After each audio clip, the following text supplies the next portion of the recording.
The year is 2026. My new apartment finally allowed pets.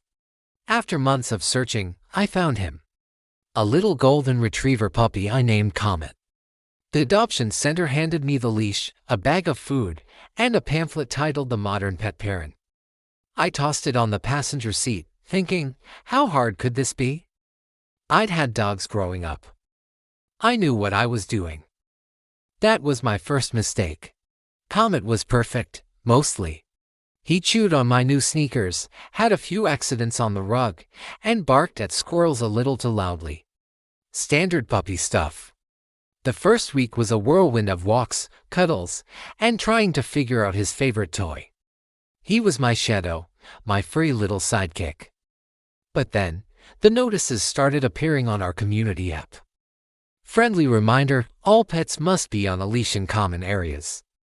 I always kept Comet on a leash. This wasn't about me. A few days later, another one. Please clean up after your pet immediately. Waste bags are provided. Again, I was meticulous about this. I started looking at other dog owners in the park with a little suspicion. Who was being so irresponsible? The tension in the building was palpable. You could feel the passive-aggressive energy in the elevator. Then came the third notice, pinned to the community board. Effective immediately, any pet causing a nuisance will result in a fine. This includes excessive barking. My heart sank. Comet wasn't a big barker, but he was a puppy. He'd yelp when he was excited, especially when I came home. I started shushing him the moment I walked through the door, which just seemed to confuse him. I felt like I was walking on eggshells. My dream of having a dog was turning into a source of constant anxiety. Was I the problem? Was Comet? Then, the note appeared, slipped under my door. It was handwritten. Your dog barks all day when you're gone. It's unbearable. Control your animal, or I'll file a formal complaint. I was stunned out all day. I worked from home 3 days a week. How was this possible? I decided to set up my old webcam to see for myself. What I saw broke my heart. The moment the door clicked shut, Comet would pace back and forth, whining, letting out these long, mournful howls. He wasn't being bad. He was lonely. He had separation anxiety. My second mistake was thinking a few walks a day were enough. He needed more than my physical presence, he needed my engagement. The next day, I saw Mrs. Gable from down the hall. She was always perfectly put together, her little white poodle, Princess, trotting silently beside her. She gave me a tight-lipped smile.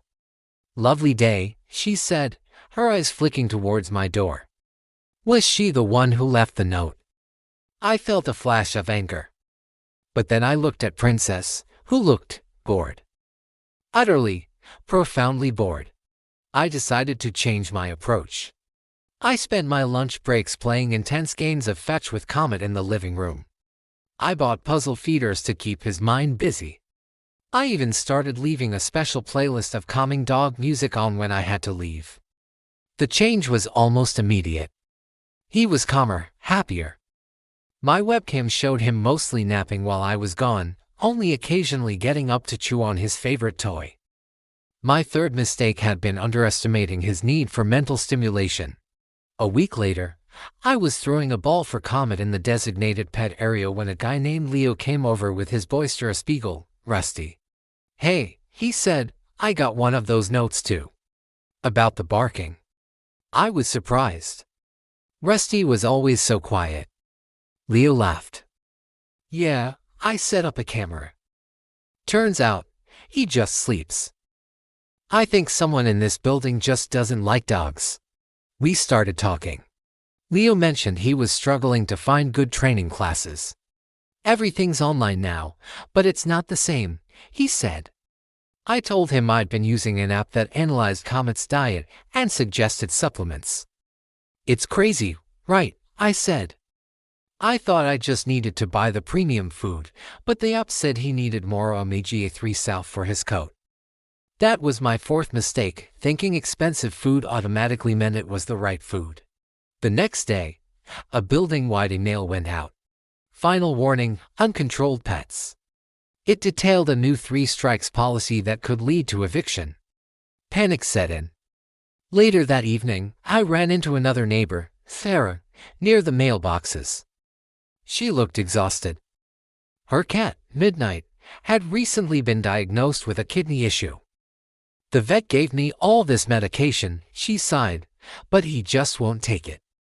I try hiding it in his food, but he's too smart. He just eats around it. She was at her wit's end. It was her first pet, and she felt like a complete failure. Mistake number 5: assuming our pets will just comply, not realizing we need to learn their language and their preferences to properly care for them. The mystery of the notes was still unsolved.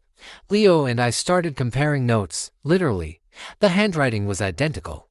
We noticed that the complaints always seemed to escalate right before a community board meeting.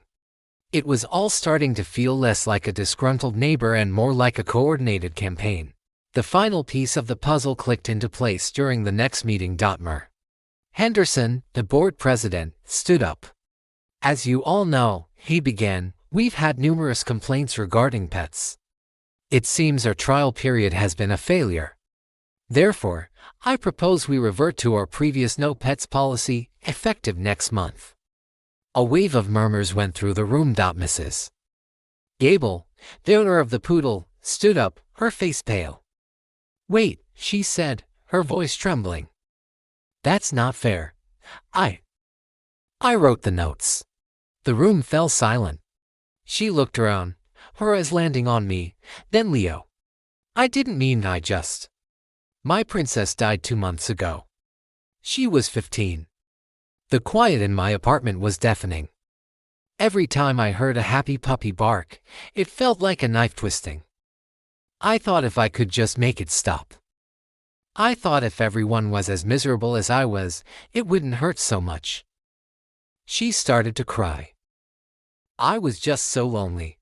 In that moment, all my anxiety and anger melted away. I saw her not as a villain, but as someone drowning in grief. My final mistake, the biggest one of all, was seeing other pet owners as competition or adversaries. We were all just people trying our best, navigating our own struggles, fumbling through this journey of loving an animal. We weren't doing things wrong because we were bad owners.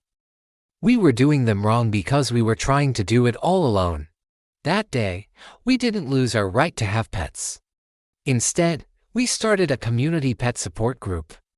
We share tips, we pet sit for each other, and we have weekly playdates in the park. Mrs. Gable is fostering a senior dog from the local shelter. And Comet. He's thriving.